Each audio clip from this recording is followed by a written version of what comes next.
Hello everyone, and this is BioPhoenix here, and today we're going to be doing a video response to a good buddy of mine named Xander Skullion on YouTube. And this topic is on the best and worst gaming rentals. Now, growing up with many video stores around, I always used to rent a lot of games out and movies as well.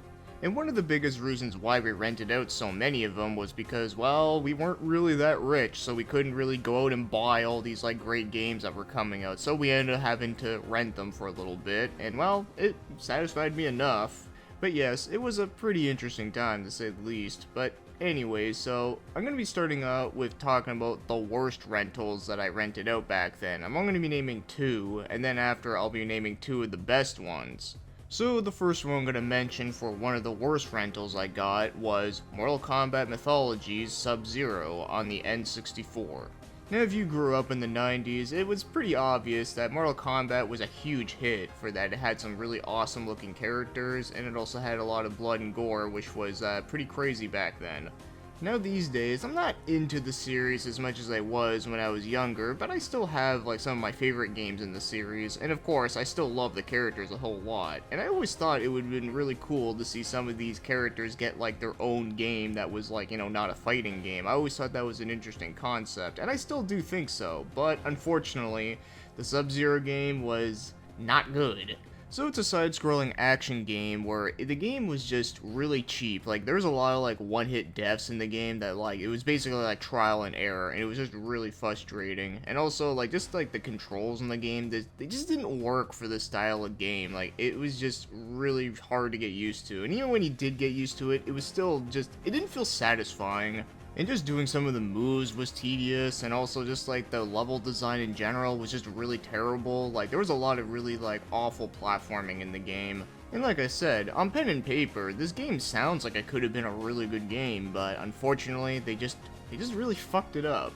Even the Jax game called Special Forces was also pretty bad as well, although I don't know which one is worse because it has been a while since I played both of them. But yeah, either way, the Mythology series unfortunately was a great idea that was just not handled well whatsoever.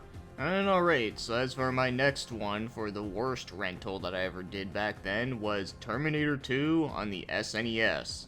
Now this was a game that I rented back in 2002. Yeah, believe it or not, there was actually one video store in my area where you could actually rent games from older generations. I even rented NES games like that. And as for the reason why I rented it was because on the weekend where I watched the two Terminator movies with my dad, he was the one that introduced me to those films, and I loved the shit out of them. I thought they were both really awesome. And once I went back to my mom's place, we ended up going to the video store, and I found out that there was a Terminator 2 on the SNES, and I felt like I just had to rent it. But, well, yeah, it sucks ass. So this one's also a side-scrolling action game, but it also does have some variety of other elements. It even has a driving stage, which also sucks. But the funny thing is, back then, I actually never got to that driving stage because I could never beat the first level. I swear to God, I think I was at that first stage for literally 30 minutes, and I had no idea what the hell I was doing. I just kept trying to kill everyone, but of course they just kept respawning infinitely, and I was trying to figure out what the hell my objective is, and of course I wasn't really good at reading back then, so I couldn't just read the mission, what you're supposed to do, and even if I could read it, it's still not very clear on what you're supposed to do. So after getting frustrated with that, I just thought the game was a big waste of time and ended up just playing one of the other games that I've already played the shit out of that I already own. So yeah, that was a huge waste of a rental. But maybe I should be glad that I rented it and not actually bought a copy of it back then. Alright, so those are the two worst rentals that I can remember renting back in the day, but now let's move on to the best. But before we do though, I do want to make a clarification that I think back then when I rented games, I think I had more good games that I rented than bad ones. I don't know, maybe I just got really lucky back then. So knowing that, there's a shit ton of really great games I can mention here, but I'm going to stick to the more lesser known ones. Now, not necessarily obscure, but ones that I don't feel get talked about as much as other games out there. So the first one I'm going to mention for the best rentals was 007 The World's Not Enough. Now, I know what you're thinking, well, what about GoldenEye? Well, yeah, I rented that one a lot too, but at the time though when I rented this game, I wanted to rent GoldenEye, but it was already rented out, so I figured I'd rent World's Not Enough since it was still there, and figured that, you know what, maybe this game could be better.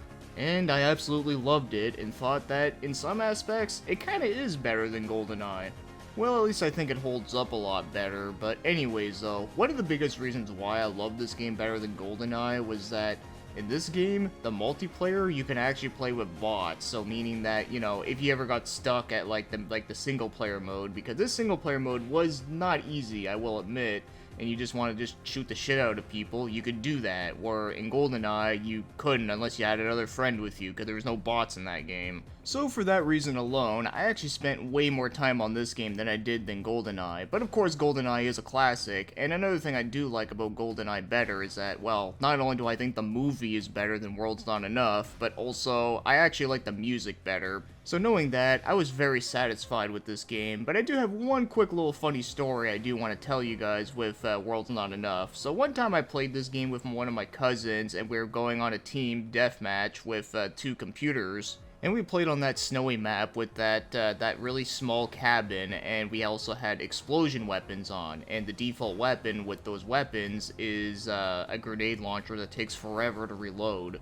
And I remember my cousin was shooting at the 2 computers that were in the same little tiny room with the grenade launchers, and they all missed each other, or they just didn't get killed by it, and of course they were like in the middle of reloading, staring at each other awkwardly. So what I did is that I just like completely ran in there with an RPG, I shot it, and literally every single person in the room died at the exact same time, and I laughed so hard that I fell off my chair, and the chair broke.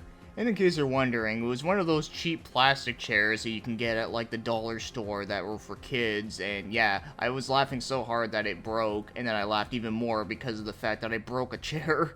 So that right there is the biggest highlight I have with that game that I'll always remember.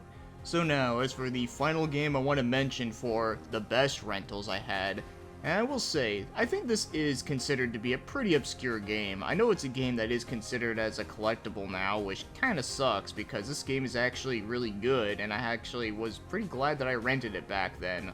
Also, I have done a review on it quite some time ago, and that happens to be Team Buddies on PS1.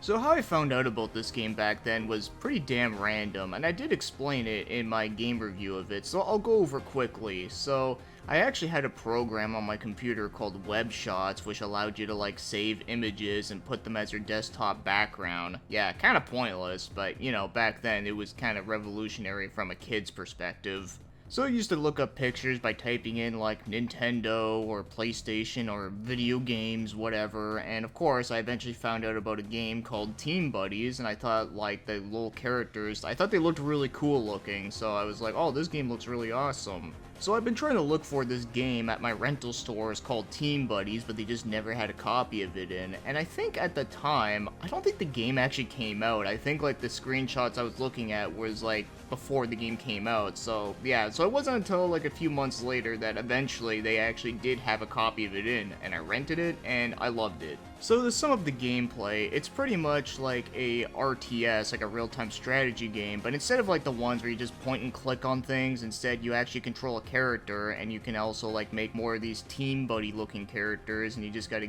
like tell them to do different things, and of course you get to like blow the shit out of like everything and go into different vehicles and such. It's actually a pretty unique game for its genre, and I actually really liked it a hell lot. In fact, me and my sister used to play the shit out of it.